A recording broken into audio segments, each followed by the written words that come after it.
አነስተኛና መካከለኛ ኢንተርፕራይዞችን ጨምሮ እስከ ታላላቅ ኢንተርፕራይዞች ሀገር በሰነቀችው ከተማዋን ባስቀጠለችው በኢትዮጵያ ታምርት የፖሊሲ ቅኝት ውስጥ መዲናዋም የራሷን አሻራ እያሳረፈች በምትገኝበት በዚህ ወቅት የአዲስ አበባ የመስሪያ ቦታዎች ልማትና አስተዳደር ኤጀንሲም ለውጥኑ ፍሬያማነት አስቻይ የሆኑ በርካታ የማምረቻና የመሸጫ ቦታዎችን እያለማ ይገኛል።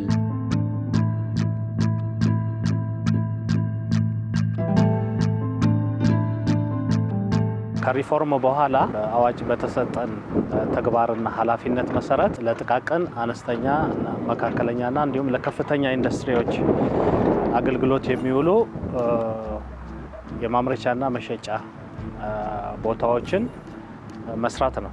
ከዛ አንፃር የተለያዩ ሸቀጣሸቀጥ መሸጫ የሚሆኑ ሱቆችን፣ ለማምረቻ የሚሆኑ ሼዶችን፣ ህንጻዎችን እና እንደዚህ አሁን እንዳለንበት አካባቢ እንደምንመለከተው የኢንዱስትሪ ፓርኮችን ጨምሮ የሚገነባና ለአምራች ኢንዱስትሪውና ለኢንተርፕራይዞቹ ማመቻቸትን የመሰሉ ስራዎችን ፓርቲሲፔት እየተገበረ የሚገኝ ነው ማለት ነው። እንደ ክፍለ ከተማችን ያው በርካታ ነዋሪ እንዳለን ይታወቃል። ያለንን በርካታ ነዋሪዎች ስፔሻሊ ደግሞ በልማትም ከሌሎች ክፍለ ከተማዎች ተነስተው ወደኛ ክፍለ ከተማ መስፈሪያቸውን ያደረጉ በርካታ ወጣቶች አሉን። እነኚህን ወጣቶችም ጭምር እንዲያስተናግድልን በልዩ ትኩረት የመስሪያ ቦታ ግንባታ እያደረግን ያለ ነው። አዳዲስ ሳይቶችን እየሰራን ያለ ነው። አሁንም በቅርቡ ለማስተላለፍ ያዘጋጀነው ወራቢ ሳይት እንዲሁም ጃርሶ ሳይት አለን። እነዚህ ሼዶች ያው የሚገኙት በየካ ክፍለ ከተማ ወረዳ 11 በተለምዶ ንብ እርባታ በሚለው ሰፈር የተገነቡ አዲስ የከተማ ግብርና ሼዶች ናቸው። በቁጥራቸው ወደ 10 የሚሆኑ የከተማ ግብርና ሼድ ለዶሮ እርባታ አገልግሎት የሚሰጡ እየለሙ በመታየት መሰረት ግንባታቸው ተጠናቆ በቀጣይ ለአዲስ ተጠቃሚዎች ለማስተላለፍ በሂደት ላይ ያለ ግንባታው ኦልሞስት 100% በሚባል ደረጃ ተጠናቋል። አሁን የምንገኘው እንደ ጉለሌ ክፍለ ከተማ መስሪያ ቦታዎች ከምናስተዳድራቸው የመስሪያ ቦታዎች ውስጥ የሽሮ ሜዳ ሞል ተብሎ የሚታወቀው ውስጥ ነው። የሽሮ ሜዳ ሞል የዛሬ 5 ዓመት ሲሰራ 389 ሱቆችን ይዞ ነው ተገነባው። ከዚህ ውስጥ በርካታ ስራ ዕድሎችን ለመፍጠር እንደሚታወቅ ተችሏል። ከዛ ውስጥ በዚህ ዓመት ብቻ 2 ዙር ለስራ አጦች በ2 ዙር አንድ ጊዜ ለ52 ኢንተርፕራይዞች በሁለተኛ ዙር ለ23 ኢንተርፕራይዞች ለማስተላለፍ ችለናል። በዚህ ማስተላለፍ ሂደት ውስጥ ስራ አጦቻችን በ4 እንዲደራጁና አንድ ዲስፕሌይ ወይም ደግሞ የመስሪያ ቦታ እንዲወስዱ ተደርጎ ውጤታማ የሆነ ስራ እየሰሩ ያሉበት ሁኔታዎች አሉ። አሁን ደግሞ ለቀጣይ እንደ መስሪያ ቦታ 16 ሱቆችን በዚህ በሚታዩት ሞል ውስጥ አዘጋጅተናል ማለት ነው እና አሁን እነዚህም 16ቱም ሱቆች ለ4 ለተደራጁ ወጣቶች እናስተላልፋለን ማለት ነው።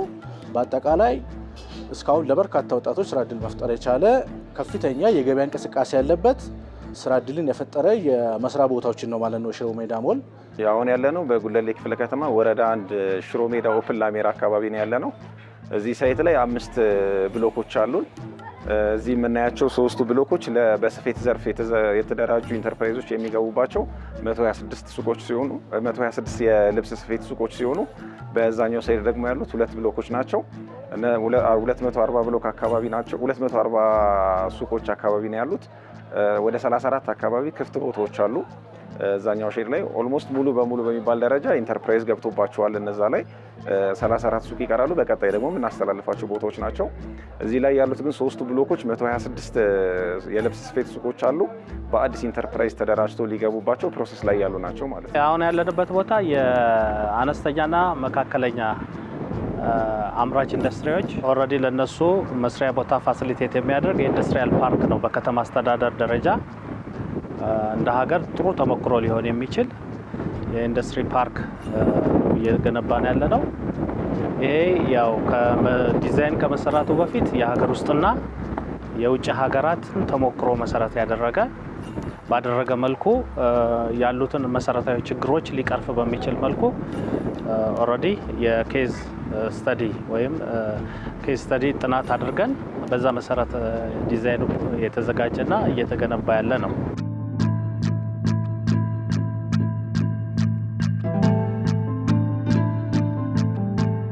በማልማት ሂደት ውስጥ የተለያዩ ዘርፎችን ያማከሉ የማምረቻና የመሸጫ ቦታዎች በርካታ ነገሮችን ታሳቢ አድርገውም እየተገነቡ ይገኛሉ።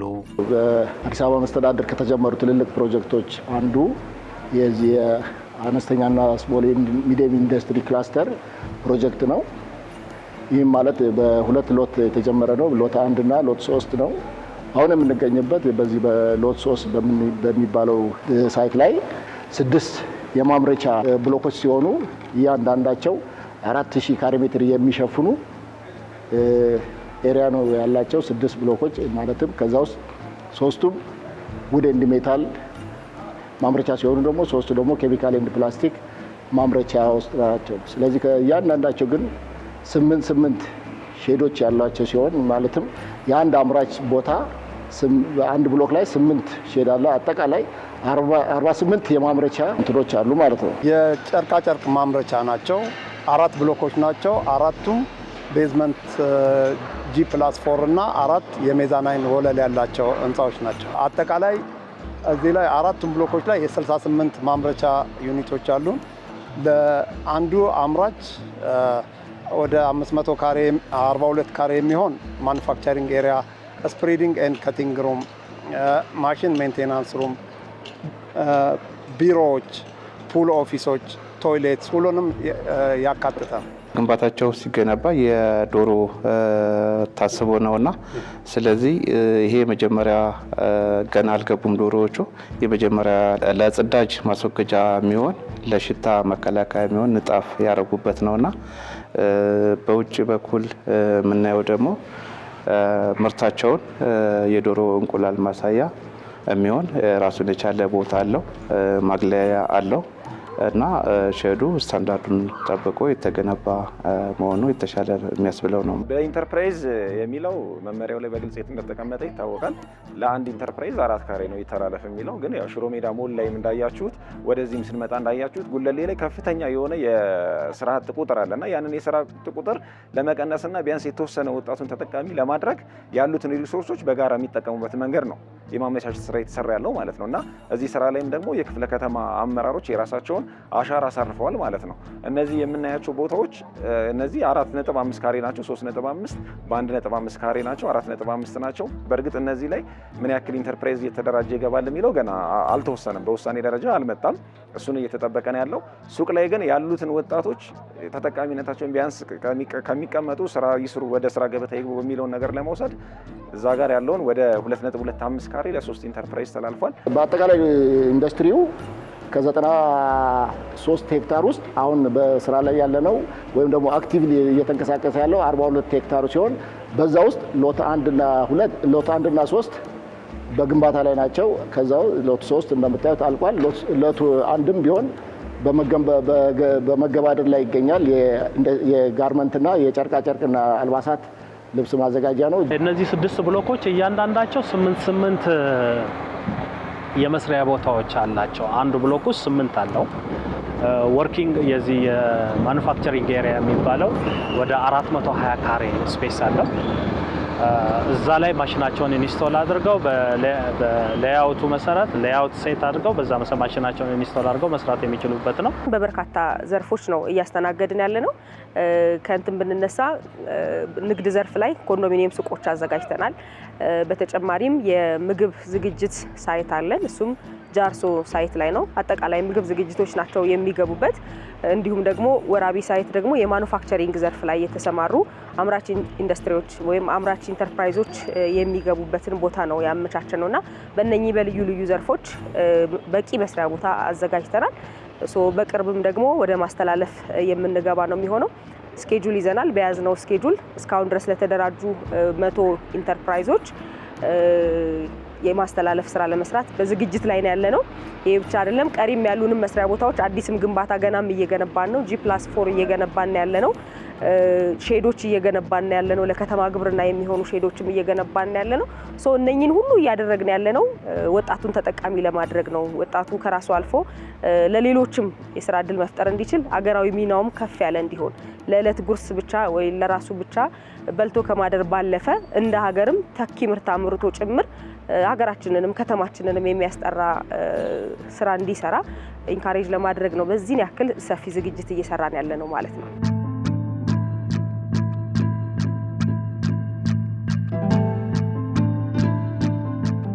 ከመስሪያ ቦታዎች ጋር ተያይዞ በጉልህ ከሚነሱ አሉታዊ ነገሮች ቀዳሚው የመሰረተ ልማቱ አቅርቦት ውስንነት መኖር የሚጠቀስ ቢሆንም እየለሙ በሚገኙ የማምረቻና የመሸጫ ቦታዎች ላይ ግን ችግር እንዳይሆን ታስቦበታል። ከዚህ ቀደም በነበሩት ጊዜያቶች በርካታ ቅሬታዎች መስሪያ ቦታዎች ላይ ይኖራሉ። ከመሰረተ ልማት ጋር በተያያዘ ስፔሻሊ ከውሃና ከመብራት ጋር ከመንገድ ጋር እንዲሁም ምቹ ከሆነ መጸዳጃ ቤት ጋር እንዲሁም ከህፃናት ማቆያ ጋር በተያያዘ በርካታ ቅሬታዎች ያነሳሉ ኢንተርፕራይዞች። እኛ ግን ይሄኛው ችግር እንዳይደገም በሚል እነኚህን አዲስ ሳይቶች ስናዘጋጅ በልዩ ሁኔታ አስቀድመን ሙሉ መብራት የገባላቸው ያ ማለት ማሽኑን ሊያንቀሳቅስ የሚችል ቆጣሪ ጭምር አስገጥመን ማለት ነው። በተጨማሪም በቂ ውሃ እንዲያገኙ አድርገን ውሃም ጭምር እንዲሟላ አድርገን የህፃናት ማቆያ ያላቸው እንዲሆኑ ፓርኪንግ ያለው እንዲሆን መንገድ ያለው እንዲሆን እያንዳንዱ መሰረተ ልማት ለአንድ አምራች ኢንተርፕራይዝ ያስፈልጋል ተብሎ የሚታሰቡ መሰረታዊ ግብአቶችን በጠቅላላ ያሟላንበትና በቂ መሰረተ ልማት የሰራንበት ሂደት ነው ያለው። መሰረተ ልማት አብዛኛውን ጊዜ ትልቅ ጥያቄ ነው እንደ መስሪያ ቦታዎች። አሁን ላይ ግን የምናስተላልፈው ቦታ አብዛኛውን ሞል ላይ በተለይ መሰረተ ልማት ቀደም ብሎ የተሟላለት ስለሆነ የሱ ችግር ብዙ የለበትም። አሁን ነው ፕላሜራ ተብሎ የሚጠራው ትንሽ የመብራት ችግር አለ። እሱንም እያስተካከልን አብረን እየሄድን ነው። አብሮ ስራውን ከማስተላለፋችን በፊት መቅረፍ ያለብን እየቀረፍን ከጊዜ ወደ ጊዜ እየመጣን ነው ማለት ነው እና ብዙ ችግር የሚያጋጥም ነገር አይኖርም። በተለይ ንግድ ዘርፍ ስለሆነ ከሱ ጋር ተያይዞ ብዙ ፓወር የሚፈልግ ነገር ስላልሆነ እሱን በቀላሉ ለማስተካከል ከጽህፈት ቤት ጋር ከኤጀንሲው ጋር በጋራ እየሰራ ነው። እነዚህ ይተላለፋሉ ተብለው የተያዙ 3 ብሎኮች ስፌቶች ናቸው። ከፍተኛ የሆነ ኢነርጂ ያስፈልጋቸዋል። የሚጠቀሙት ማሽን ስፌቱም ኤሌክትሪክ ይፈልጋል፣ ጥልፍም ከሆነ ኤሌክትሪክ ይፈልጋል እና በሲንግል ፌዝ ሙሉ ብሎክን ለማንቀሳቀስ ስለምንቸገር ምንድነው የሄድንበት ርቀት ትራንስፎርመር እንዲገባ ነው ፕሮሰስ የጀመርነው። ለአምስቱ ብሎኮች 3 ፌዝ አንዳንድ 3 ፌዝ እና 200 ኬቪ ትራንስፎርመር እንዲገባላችሁ ፕሮሰስ አድርገናል። መብራት ኃይልም የግምት ሂሳብ አሳውቆናል። ወደ 3.5 ሚሊዮን ብር አካባቢ ነው የመጣው።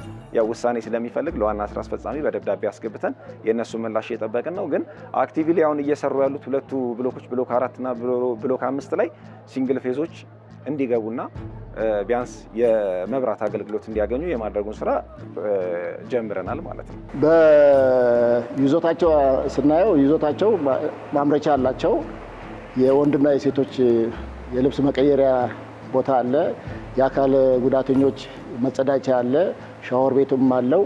እንደዚሁም የሰራተኛ ቢሮ የዋና የስታፍ መመገቢያ ክፍል እስከነ ማብሰያው በተሟላ ሁኔታ ማለትም አንድ ሼድ ወደ 683 ካሬ ሜትር የሚሸፍን ይዞታ ያለው 48ቱ እያንዳንዳቸው 680 ካሬ ሜትር የሚሸፍን ይዞታ ያላቸው ናቸው።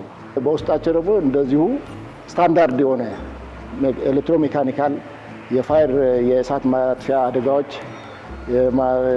ሴፍቲ ያለው እንደዚሁም ሁሉ በአጠቃላይ ማለት ስታንዳርዱን የጠበቀ የማምረቻ ነው በሚባል ደረጃ የተገነባ ነው ማለት ነው። ለዚህ አገልግሎት የሚውል ደግሞ የመሰረተ ልማት ስራ ወይም ደግሞ የምድረገነት ስራ፣ የመንገድ ስራ፣ የውሃ ስራ፣ የሳይት ስራ፣ የኤሌክትሪካል ስራዎች በመገንባት ላይ ይገኛሉ።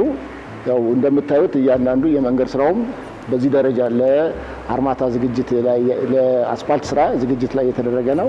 ሜካኒካል ስራ አለ፣ የደክት ሲስተም፣ የኤሌክትሪካል ስራ፣ የዳታ ሲስተም፣ የሳኒተሪ ሰራተኞች የንጹህ መጠጥ ውሃ እንዲያገኙ ቶይሌት፣ ሁሉንም ያማከለ ነው። መመገቢያ አዳራሽም አለን ለሁሉም ሰራተኛ የሚሆን። ቤዝመንት ላይ መመገቢያ አዳራሽ አለን። ኪችን የተሟላ ነው። ሁሉም አምራቾች የየራሳቸው ሊፍት አላቸው። አራቱም ብሎኮች ላይ ለእያንዳንዱ ብሎክ 4 የሰው ሊፍት አለ፣ 2 የእቃ ሊፍት አለ። እቃዎች ወደ ላይ ለማጓጓዝ ስቶሮች፣ በቂ ስቶሮች አሉ። የራሱ ፓወር ስቴሽን ይኖረዋል ተብሎ ይገመታል። ነገር ግን አሁን ለተዘጋጁት አሁን ለአገልግሎት ለሚበቁት ግን እያንዳንዳቸው ብሎክ የየራሳቸው ኮምፓክት ሰብስቴሽን 630 ኬቪ የሆነ ኮምፓክት ሰብስቴሽን፣ ጄኔሬተር ስታንድ ባይ፣ እንደዚሁም 10,000 ሊትር የሚይዝ ፊውል ታንከር የተቀበረበት ለእያንዳንዱ ብሎክ በዚህ ደረጃ ነው። የመብራትና አቅርቦት በሚመለከት ማለት ነው። የውሃ መስመር በሚመለከት ካሉት 6 የጉድጓድ ውሃዎች በጥናቱ ላይ ተካተዋል። ከዛ ውስጥ 2ቱ በቁፋሮ ላይ ናቸው፣ ሊቆፈሩ በዝግጅት ላይ ናቸው። ምክንያቱም ለነዚህ አክቲቭ ለማድረግ የራሱ የሆነ የጉድጓድ ውሃ ከርሰ ምድር ውሃ ይዘጋጅለታል ተብሎ ነው የሚታሰበው። ሙሉ በሙሉ የዚህ የሳኒታሪውን በሚመለከት በጊዜያዊነት አሁን ሴፕቲክ ታንክ ቆፍረናል። ነገር ግን አጠቃላይ ፕሮጀክቱ በሚያልቅበት የራሱ የውሃ ማጣሪያ ትሪትመንት ፕላንት ያለው መሆኑን የሚያሳይ አጠቃላይ ጥናቱን ይሄንን ነው የሚያሳየው። ስለዚህ ለወደፊቱ ፕሮጀክቱ ወይም ደግሞ ኢንዱስትሪ ክላስተሩ እንደ ኢንዱስትሪ ሙሉ የራሱ የሆነ ፓኬጅ ይዞ የሚሄድ የሚሆን ነው ተብሎ ነው የሚታሰበው። እነዚህን መሰረታዊ ነገሮች የያዘ በመሆኑ ስለዚህ ተስፋው ሞር የተሻለ ነው። እኛም ተስፋ እናደርጋለን በተሻለ አግባብ እንደ ሀገር ጥሩ ቤንችማርክ የሆነ ጥሩ ስራ የሚሰራበት ጥሩ ምርት የሚመረትበት ከተማ አስተዳደሩን በቀጣይ የዚህን ውጤታማነት አይቶ ደግሞ ፌዝ 2 ሁለተኛው ምዕራፍ በቀጣይ በልዩ ሁኔታ በጀት ተደርጎ እዛው ጋር መገንባት ይቻላል።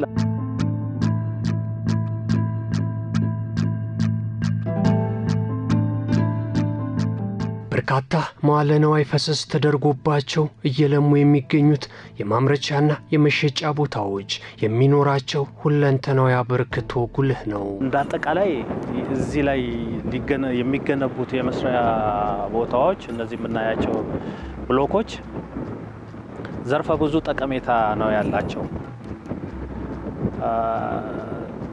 ዲዛይኑ ሲዘጋጅ ጥናቱ ተጠንቶ ዲዛይኑ ሲዘጋጅ በዋናነት አንዱ ከውጭ የምናስገባቸው ምርቶች እንዲተካልን የሚተካ ምርት ማምረትን፣ ሁለተኛ ወደ ውጭም ሀገር ልከናቸው ምርቶቻችንን የውጭ ምንዛሬ ማስገኘት የሚችልበት ሁኔታ፣ ሶስተኛ ለወጣት እና ለሴቶች ለከተማዋ ነዋሪዎች ወጣቶችና ሴቶች ቋሚና ዘለቄታ ያለው የስራ ዕድል እንዲፈጠር፣ አራተኛ የእውቀት ሽግግር የሚደረግበት ኢቭን ወደፊት በሚኖረው ሁለተኛው ፌዝ ላይ አንዱ ሪሰርች ሴንተር ሪሰርች ኤንድ ዴቨሎፕመንት ሴንተር የሚላለው በራሱ በዚህ በጥናት ውስጥ የተካተተ በዛ ሪሰርች እና ዴቨሎፕመንት ሴንተር ውስጥ በጣም በርከት ያሉ ወጣቶቻችንን በተለይ በዚህ ከዩኒቨርሲቲና ከቴክኒክና ሙያ የወጡ የተማሩ ወጣቶቻችንን እዛ ውስጥ ኢንኩቤትድ እንዲሆኑ ምን ቻሌንጅ አለ፣ በምን አይነት አግባብ ተፈታ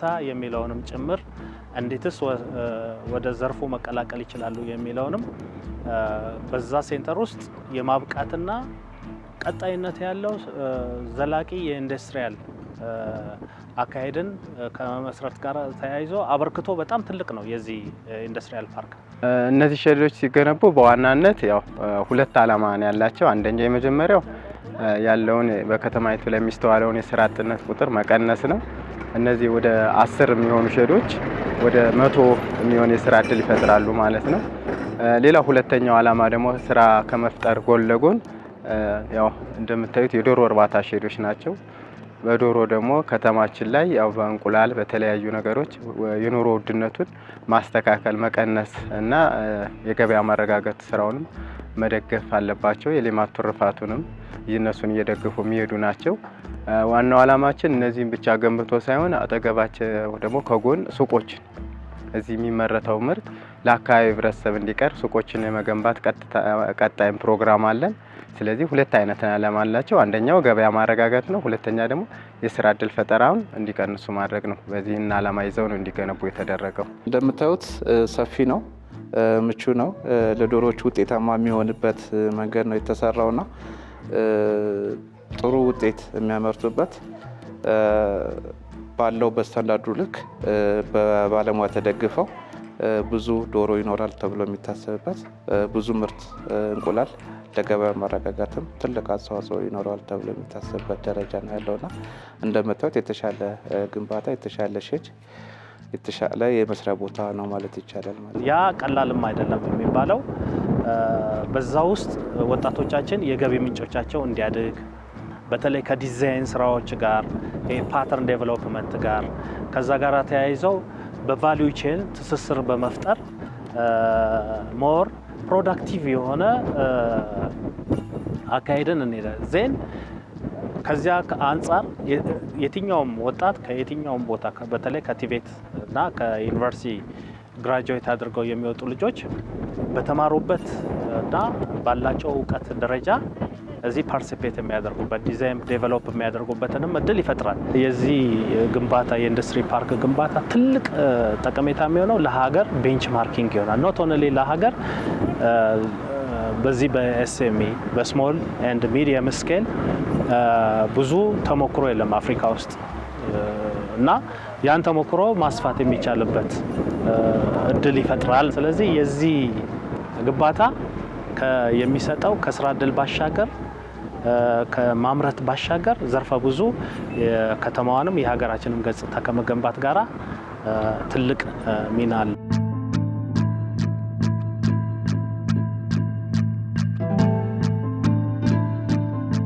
ይህ ሁሉ ተግባር መሬት ላይ ወርዶ በተጨባጭ የታለመለትን ግብ ያሳካ ዘንድ የከተማ አስተዳደሩ ሁሉን አቀፍ አስተዋጽኦ ቀዳሚውን ስፍራ ይይዛል። ከተማ አስተዳደሩ ካለው ውስን ሀብት ቀላል አይደለም። ለዚህ አሁን ለሁለቱ ሎቶች ብቻ የመደበው በወቅቱ በኮንትራት ውሉ ላይ በተቀመጠው እንኳን ብንወስድ ከ7.7 ቢሊዮን ብር በላይ ነው። ቀላል አይደለም። ከዛ በኋላ ሌሎች ዋጋ ማስተካከያና ሌሎች ስራዎች ተጨማሪ ስራዎችም ሲካተቱ የዚህ አሁን የምናያቸው እንኳን ብሎኮች ግንባታ ዋጋ ከፍ ይላል።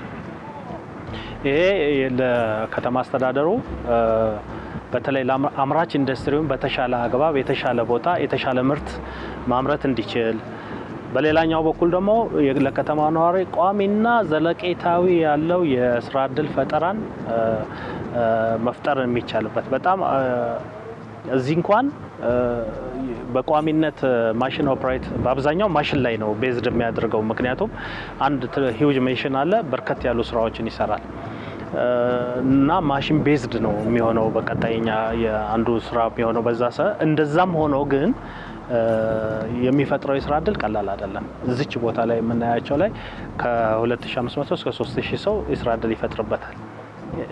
ሌሎች ሰፖርቲቭ ስታፎችን ሳያካትት ከዛ በቅድም ባልኳችሁ የምርት አቅራቢና ምርት ተረካቢ አለ። የሂሳብ ሰራተኛና መሰል የጽዳት ሰራተኛ የምግብ ዝግጅት እንደዚህ አይነት ነገሮችን የሚሰሩ ሌሎች ሰፖርቲቭ ስታፎችን ብናካትት እንኳን ከዛ በላይ በርከት ያሉ የከተማችን ነዋሪዎች ቋሚ የሆነ የስራ እድል መፍጠር ይችላል ማለት ነው።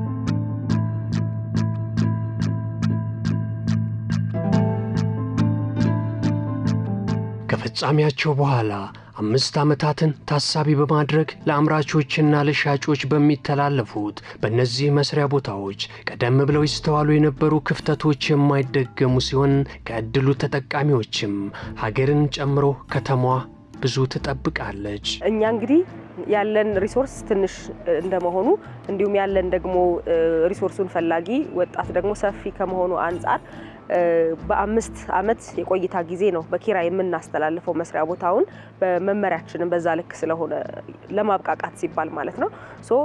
ገና መስሪያ ቦታው ላይ ሲገቡ በ5 ዓመት የ5 ዓመት ጊዜ ብቻ እንደሰጠናቸው ፕሬዘንት አድርገን አሳውቀናቸው አምነውበትም ጭምር ከዛ ደግሞ በየአመቱ ፎሎ አፕ እያደረግናቸው ምናልባትም የሚቸገሩት ነገር ካለ አንዳንድ ጊዜ በሆነ ዘርፍ ይሰማሩና ኢንተርፕራይዞች ያ ዘርፍ ሳያዋጣቸው የሚቀርበት ሂደት ይገጥማቸዋል። ስለዚህ ዘርፋቸውን እንዲቀይሩ ድጋፍ እናደርግላቸዋለን። ሌላ አዋጭ ነው በሚሉት ዘርፍ ከገቡ መስሪያ ቦታው ላይ ከገቡ ከ6 ወር እስከ 4 ዓመት ባለው የጊዜ ኢንተርቫል ውስጥ ከሆነ ወደ ሌላ ዘርፍ እንቀይርላቸዋለን። በዛ በተቀየረው ዘርፍ ደግሞ ድጋሜ ምርታማ እንዲሆኑ ድጋፍ የምናደርግበት ሂደት ነው ያለው። ያለ ፍቃድ ዘርፍ መቀየር፣ ለሶስተኛ ወገን ማከራየት እንዲሁም ደግሞ 10 ሆነው ተደራጅተው ደግሞ አንድ ሰው ብቻ የሚሰራበት ያጋጥመናልና እሱን ምንድነው የምናደርገው? አንደኛ ያለ ፍቃድ ዘርፍ የሚቀይሩት ከግንዛቤ እጥረት ነው። መጀመሪያ ሲደራጁ ስለሚደራጁበት የስራ ዘርፍ ምንም ስልጠና ሳያገኙ ነበር ከዚህ በፊት ይገቡ የነበረውና ስለዚህ ሌላ ዘርፍ ገበያ ያለው ሲባሉ በራሳቸው ካለኛ ፍቃድ በቦታው ላይ ዘርፍ የሚቀይሩበት አግባብ ነበረ። አሁን ግን ሲገቡ በሙያው ላይ በሚሰሩበት ዘርፍ ግንዛቤ ተፈጥሮላቸው እንዲሁም ኦኩፓይድ ሲወሱ ተፈትነው አልፈው ነው ወደ ስራው የሚገቡት ማለት። ስለዚህ ስለሚሰሩበት ዘርፍ እውቀት ይኖራቸዋል። ወጣቶች ወደ ስራ ገብተው ስራ እንዲሰሩ ነው ዋናው የሚፈለገው። በዚህ 5 ዓመት ውስጥ ሰርተው ስኬታማ ሆነው ለቀጣይ ሌላ ትውልድ ደግሞ እንዲተላለፍ መስሪያ ቦታውን ግንዛቤ ከመፍጠር አንጻር እንደዛ ነው እኛም እየፈጠርን የምንሰጣቸው። ነገር ግን አሁንም ቢሆን የሚቀሩ ነገሮች አሉ። በተለይ ሰርቼ ለወጣለሁ ከማለት አንጻር ከማመን አንጻር ወጣቱ ወደ ስራ ገብቶ ሰርቼ ቶሎ ግንዛቤ የማነስ ጉዳይ አለ። እሱ ከጊዜ ወደ ጊዜ እየቀነሰ መጥቷል። አሁን ወጣቱ በተለይ ወደ ስራ ገብቶ ስራ እየወጣ ኑሮን እያሻሻለ ቤተሰቡንም እየመራ ይገኛል። አንዳንድ ደግሞ የሚስተዋል ችግር አለ ማለት ነው። እሱን ያው ከጊዜ ወደ ጊዜ ግንዛቤ በመስጠት እኛም እየተከታተልን ስራ እንሰራለን ማለት ነው። ይህንን የሚመጥን ኢንዱስትሪ ነው የሚገባው ማለት ነው። ስለዚህ የሚገባው ኢንዱስትሪ ዝም ብሎ እንትን ሳይሆን ምርትን ሰብስቲቲዩት የሚያደርግ ማምረት የሚችል ዶላር ሊያስቀር የሚችል ከቻለም ደግሞ ዶላር ሊያመጣ የሚችል ምርቶችን ማምረት የሚችል ነው። በዛ ልክ በጣም ጠንከር ያለ ክራይቴሪያ የመለያ መስፈርቶችን ተዘጋጅተው በዛ መሰረት ነው የሚለዩት ማለት ነው። የሚገቡትም ሰራተኞች በጣም በእውቀት የዳበረ እና እውቀት ያላቸው ክህሎትም ሞር ዴቨሎፕ አድርገው ሊሰሩ የሚችሉ ወጣትና ሴቶቻችን ናቸው እዚህ ውስጥ ኢንቮልቭ የሚያደርጉት ማለት ነው። ስለዚህ በዛ መሰረት ጥሩ የሆነ ኢንዱስትሪያል ፓርክ ነው። ጥሩ ቤንችማርክ እስካሁን ከምናየው የተሻለና በጣም ጥሩ የሆነ መስሪያ ቦታ ነው ፋሲሊቴት የምናደርገው። ለስራ ዝግጁ መሆን ነው ዋናውነት ማለት ነው። ለስራ ዝግጁ የማይሆኑ ከሆነ ወደ ስራው ቢገቡ ውጤታማ አይሆኑ ማለት ነው። በአባላት መካከል አለመስማማት የሚመጣው አንዱ ምንድነው? በአባላት መካከል የስራ ዝግጁነት አይኖራቸውም። የተወሰኑ አባላት መስራት ይፈልጋሉ፣ የተወሰኑት መስራት አይፈልጉም ማለት ነው። ስለዚህ የተሰጣቸውን ስልጠና ተጠቅመው እና የተመቻቸላቸውን ቦታ ተጠቅመው ራሳቸውን ዝግጁ አድርገው ወደ ስራ መግባት አለባቸው። በርካታ ኢንተርፕራይዞች ትርፋማ ሆነዋል። በ5 ዓመቱ ከ150 በላይ ሰራተኛ ቀጥረው የሚያሰሩ ስራ ሲጀምሩ ግን ገና ምንም ያልነበራቸው የታክሲ ያልነበራቸው ሰዎች ወደ ስራው ግን ገብተው በተመቻቸላቸው የብድር አቅርቦት የመስሪያ ቦታ አቅርቦት ተጠቅመው በደንብ በርትተው ማለት ነው በርትተው ውጤታማ የሆኑ ከ150 በላይ ሰዎችን ቀጥረው የሚያሰሩ ትልልቅ አምራች ኢንተርፕራይዞች አሉ። ኤክስፖርት ስታንዳርድ ምርቶችን የሚያመርቱ አሉ። ትልልቅ ማሽነሪ የሚያመርቱ አሉ። በባልትናው ሂደትም ኢቭን ኤክስፖርት የሚያደርጉ አሉና ሲገቡ ዜሮ መሆኑ አይደለም ዋናው ነገር። ከገባው በኋላ ምን እሰራለሁ፣ ህይወቴን እንዴት ቀይራለሁ፣ ከራሴ አልፌ ለሌሎች ደግሞ እንዴት ተርፋለሁ የሚለው የአይምሮ ዝግጅት በጣም ያስፈልጋል ማለት ነው። በቀጣይ የሚኖረን ጥሩ እምርታ እስከዛሬ እያየናቸው የነበሩ ችግሮቻችን በየመስሪያ ቦታዎቻችን የሚነሱ የተለያዩ አይነት ችግሮች ኦልሞስት እነዛን ሊቀርፍ በሚያስችል ደረጃ በጥናት ተካቶና ወደ ዲዛይን ተቀይሮ የተተገበረ መስሪያ ቦታ ነው። የሚገቡትም ኢንዱስትሪያሊስቶች በዛው ልክ ነው የሚሆኑት። እዚህ ውስጥ ኢንኩቤትድ ሆነው የሚወጡ በርከት ያሉ ወጣትና ሴቶች በተለይ ከዩኒቨርሲቲና ከቴክኒክና ሙያ የሚወጡ ወጣቶቻችን የከተማ ነዋሪዎቻችን ይኖራሉ። ሰስተናቢሊቲ ከስራ እድል ፈጠራ ጋራ ሰስተናብል የሆነ እድል ይፈጠራል የሚል እምነት አለኝ። እኛ በዚህ ልክ ከተዘጋጀን ወጣቱም ደግሞ ራሱን በደንብ አዘጋጅቶ እንዲመጣና ወደ ተሻለ ደረጃ ከተማችንንም ሀገራችንንም በጋራ እንድናደርስ የሚል ማሳሰቢያ መስጠት ነው የምፈልገው።